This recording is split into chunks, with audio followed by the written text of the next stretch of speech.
Welcome back to Famous. After the mass audience appeal of Star Wars, Ewan McGregor scaled back and made an independent film in 1999, Eye of the Beholder. He's a private eye shadowing a female serial killer played by Ashley Judd. It got me right in the gut. It got me. I wanted to do it. That was it. Its peculiarity was really important for me. I mean, I'm sick to death of the films that we could write ourselves. I'm fed up with it, and I'm always trying to find writing to work on that's different and interesting. Eye of the Beholder was poorly reviewed. McGregor was described as miscast. He produced his next picture, the period drama Nora. Then he turned 30 years old with the release of Moulin Rouge, a musical. He plays a poet who falls in love with a beautiful courtesan, Nicole Kidman. The two actors performed their own singing for Moulin Rouge, which was directed by Baz Luhrmann. It's as big a challenge as anything else, you know, trying to recreate a musical and sing and dance for 9 months in Australia is a challenge. It was hard because you had to work long hours, and because when you're singing you've got to really take care of your voice, and there's so many other things than just acting involved in making a musical. Ewan was nominated for a Best Actor Golden Globe Award for Moulin Rouge. The chemistry that he had with Nicole Kidman, it worked. And that's something that you can't practice. You can't discover it until the day that it happens. And if you look at all of his other performances, he seems to always bring that to them. He seems to always be able to connect with his co-stars and make them better as a result. After Moulin Rouge, Ewan and his wife had a second baby girl. His next movie release, the war drama Black Hawk Down, was directed by Ridley Scott. Hey, you okay? Yeah, I can hear bells ringing.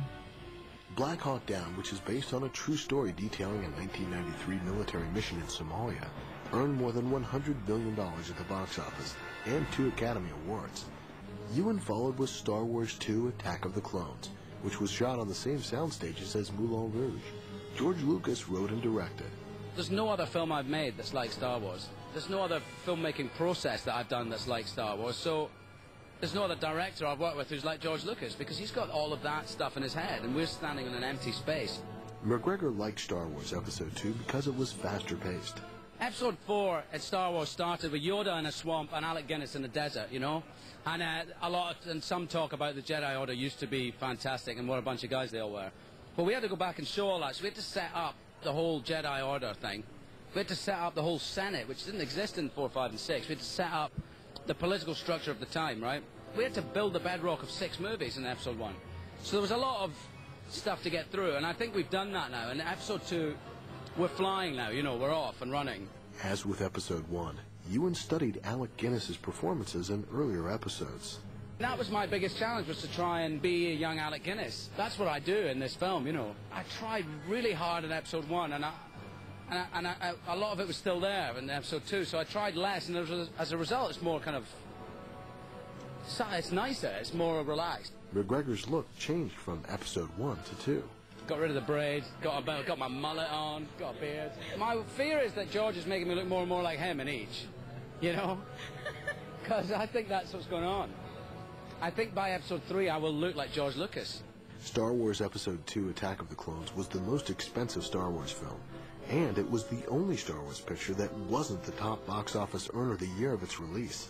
In an effort to steer clear of sci-fi adventures, Ewan tried a romantic comedy, Down with Love, co-starring Renee Zellweger. Then he had nude scenes playing a drifter in the thriller Young Adam. Tim Burton directed his next movie, the fantasy adventure Big Fish. Danny DeVito and Steve Buscemi co-star. It focuses on a man who learns about his father through the tall tales he told. It's fantastical. It's just larger than life, and it's slightly exaggerated, but it's not fantasy. It's not dreamlike or anything, but it's just that little bit exaggerated, a little bit larger than life. Storytelling is the theme of Big Fish. I'll talk to him, see if I can get him to move on. That's what I like to think, that we tell stories, you know. Having children, I now realize that I like to tell my children stories as much as I like to hear them when I was a child. I always consider stories to be, you know, gifts that people give each other, and it's either a way to learn, you know, about the storyteller themselves, or about, you know, something that you didn't necessarily know before, or sometimes it's just good fun, it's just entertaining. Everybody needs to tell stories, to tell, you know, to relive, to bring forward to keep alive the memories of their loved ones or of their enemies.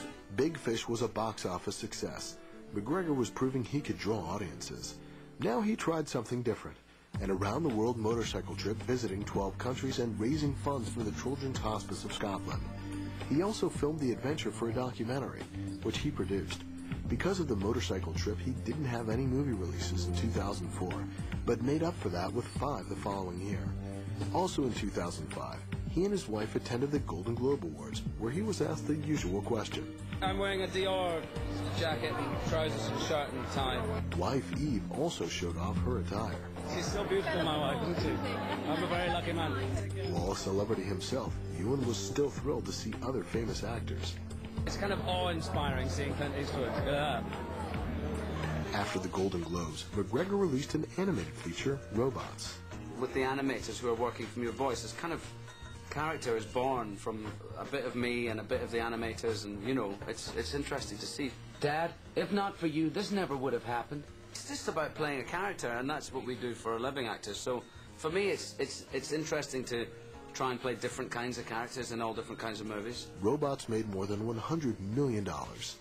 Ewan's next release on the heels of Robots was another animated feature, Valiant.